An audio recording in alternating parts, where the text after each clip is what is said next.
verdict of Supreme Court can be changed only in Supreme Court. সুতরাং এটা তো নাটক হচ্ছে। যারা টিভিতে মুখ দেখাতে যায় তারাই ওখানে বসে আছে। যেদিন প্রথম পার্থ চট্টোপাধ্যায়কে নিয়ে সমস্যা তৈরি হয়েছিল সেদিন এই ফিরহাদ হাকিম বলেছিলেন যে কালেকটিভ রেসপন্সিবিলিটির কথা। আজকে তিনি কি বলছেন?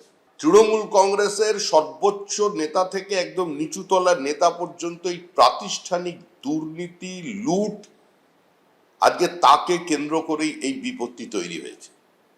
সরকার এই সমস্যার সমাধান এখনো করতে পারে যদি চোরেদের চিহ্নিত করে দেয়, যদি ক্রেতা বিক্রেতাকে সামনে নিয়ে আসে।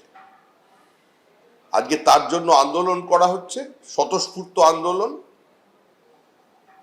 এবং যাদের অধিকার আজকে এভাবে বাজেয়াপ্ত করে নেওয়া হলো শুধু নিজেদের দুর্নীতি ঢাকতে, চোরেদের বাঁচানোর জন্য, গোটা শিক্ষা ব্যবস্থাকে ধ্বংস করা হলো এবং এদের প্রতারণা করা হলো, তো স্বাভাবিকভাবে তারা আন্দোলন করবে। মমতা বন্দ্যোপাধ্যায় যখন অতীতে আন্দোলন করতেন তখন কি টিভিতে মুখ দেখানোর জন্য করতেন? নন্দীগ্রামে তার আন্দোলন, সিঙ্গুরে তার আন্দোলন, অবস্থানটা ছিল কি নাটক? মানুষ তো তাহলে এই প্রশ্ন করবে।